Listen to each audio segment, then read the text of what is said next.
Dala po, paki-introduce ng Yeah, sarili. Dr. Ronaldo Nunez, the president of the Philippine Dental Association. A while ago, we were discussing about the preventive care. And I strongly adhere no, to the policy of oral health preventive care. No? Sabi mo nga, Mr. Chair, that mas maganda po yung naku-cure natin agad or prevent before we do the curative action. So, we've been discussing this with the PhilHealth no, on how we're going to have the standard of care for the PhilHealth to cover in their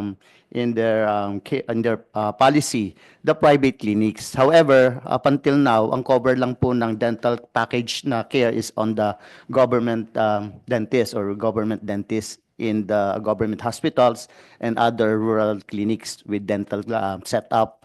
So, ang gusto po sana namin is to have a oral health care standard or preventive primary health care. Nabanggit nyo na po kanina, including the oral prophylaxis or scaling, fluoridation, restoration, and kasama po dito yung sealants no, ng ating mga permanent teeth. Now, however, you would like that to be standardized. Kasi nga po, on our part, we're doing it already. We already doing the community outreach. And ang nangyayari po, based on history, ang pag sinabi mong community outreach with the dental, ang laging naiisip ng kababayan natin is bunot. No?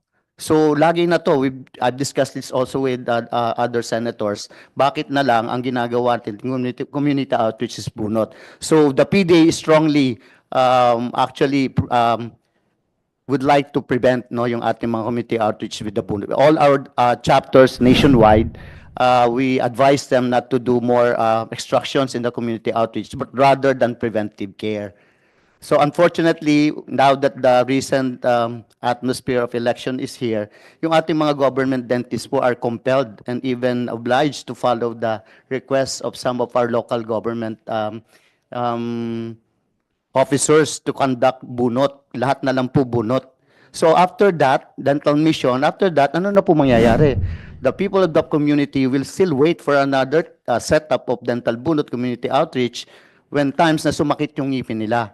Well, in fact, we want to set a mind to our people of the community na hindi dapat bunot lang ang solusyon to all the dental problems. Sakit ng ngipin, sirang ngipin. So I strongly advocate po yung inyong sinasabi na preventive measure. However, yung accessibility natin kulang.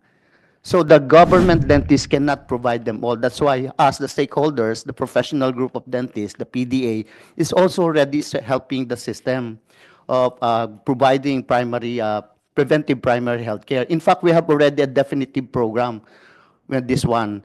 And with the recent meetings with the PhilHealth, we've been coordinating, and they're asking us to give the standard of care. And our timeline also is before the end of this year.